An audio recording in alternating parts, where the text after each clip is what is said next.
Books, journals, research works ഇവയെല്ലാം free ആയിട്ട് download ചെയ്യുവാനും അതുപോലെ തന്നെ ഓൺലൈനായി ഫ്രീ ആയി വായിക്കുവാനും സാധിക്കുന്ന ഒരുപാട് സോഴ്സുകൾ അല്ലെങ്കിൽ വെബ്സൈറ്റുകൾ ഇന്ന് അവൈലബിൾ ആണ്.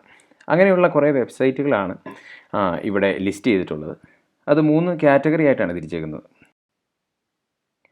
ഒന്ന് ബുക്സ്, ഫ്രീ ബുക്സ്, അതുപോലെ തന്നെ റിസർച്ച് പേപ്പേഴ്സ്, അതുപോലെ തന്നെ ജേണൽസ് എന്നീ 3 കാറ്റഗറി ആയിട്ട് ഇവിടെ ലിസ്റ്റ് ചെയ്തിട്ടുണ്ട്.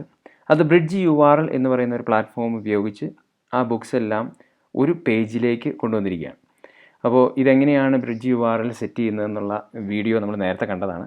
അതിൻ്റെ ഡീറ്റെയിൽസ് ഡിസ്ക്രിപ്ഷൻ ബോക്സിൽ ഇട്ടിട്ടുണ്ട്. അതുപോലെ തന്നെ റിസർച്ച് വർക്കുകളുടെ ഒരു ചെറിയ കളക്ഷനും ഇവിടെ ആഡ് ചെയ്തിട്ടുണ്ട്. ജേണൽസിൻ്റെയും ഒരു കളക്ഷൻ ആഡ് ചെയ്തിട്ടുണ്ട്. ഇതിൽ പെടാത്ത ഒരുപാട് സോഴ്സുകൾ അവൈലബിൾ ആണ്. അപ്പോൾ എനിക്ക് ലഭിച്ച പല സോഴ്സിൽ നിന്ന് എനിക്ക് ലഭിച്ച ഈ സൈറ്റുകൾ, ഈ ഓപ്പൺ സോഴ്സുകൾ എല്ലാം കൂടെ ക്ലബ് ചെയ്തു എന്ന് മാത്രമേ ഉള്ളൂ. ഇതിൽ ഏത് ലിങ്കിൽ ക്ലിക്ക് ചെയ്താലും നമുക്ക് ആ സോഴ്സിലേക്ക് പോകാൻ സാധിക്കും. ഇതൊരു പേഴ്സണൽ യൂസിന് വേണ്ടിയാണ് ഇത് ക്ലബ് ചെയ്തിരിക്കുന്നത്.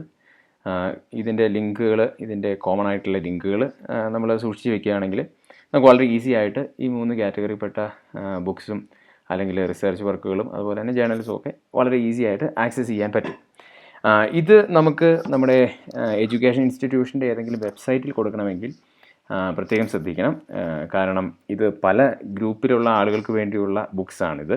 അപ്പോൾ കുട്ടികൾക്ക് വേണ്ടിയുള്ള ഏതെങ്കിലും സ്കൂളിൻ്റെ സൈറ്റിൽ കൊടുക്കുമ്പോൾ നമുക്കതിൻ്റെ അവർക്ക് ആവശ്യമുള്ള ബുക്സ് അല്ലെങ്കിൽ ആ ഓൺലൈൻ സോഴ്സ് മാത്രമേ അവൈലബിൾ ആക്കാവുള്ളൂ. ഇവിടെ കൊടുത്തിരിക്കുന്ന പല സോഴ്സുകളിലും അഡ്വർടൈസ്മെൻറ്റ്സ് വരുന്നതായിട്ട് കാണുന്നുണ്ട്. അപ്പോൾ അതുകൊണ്ട് അങ്ങനെയുള്ള സോഴ്സുകൾ നമ്മുടെ സ്കൂളിൻ്റെയോ കോളേജിൻ്റെയൊക്കെ വെബ്സൈറ്റുമായിട്ട് ലിങ്ക് ചെയ്യുമ്പോൾ വളരെയധികം ശ്രദ്ധിക്കേണ്ടതുണ്ട്. അപ്പോൾ അഡ്വർടൈസ്മെൻറ്റ്സ് ഇല്ല എന്ന് ഉറപ്പ് വരുത്തിയ ശേഷം അങ്ങനെയുള്ള സൈറ്റുകൾ മാത്രം ലിങ്ക് ചെയ്യുന്നതായിരിക്കും ഉചിതം. ഈ ലിസ്റ്റിൽ പെടാത്ത ഒരുപാട് ബുക്സ് അവൈലബിൾ ആണ്.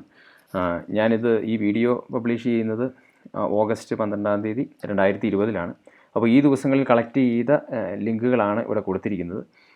ഇതിൻ്റെ എല്ലാത്തിൻ്റെയും ഡീറ്റെയിൽസ്, എല്ലാ ലിങ്കുകളുടെയും ഡീറ്റെയിൽസ് ഡിസ്ക്രിപ്ഷൻ ബോക്സിൽ ഇട്ടിട്ടുണ്ട്. അതുപോലെ തന്നെ ഇത് 3 കാറ്റഗറിയായി തിരിച്ച ബ്രിഡ്ജ് URL ലിങ്കുകളും 3 എണ്ണവും ഡിസ്ക്രിപ്ഷൻ ബോക്സിൽ ഇട്ടിട്ടുണ്ട്. അത് താല്പര്യമുള്ളവർക്ക് ഉപയോഗിക്കാം.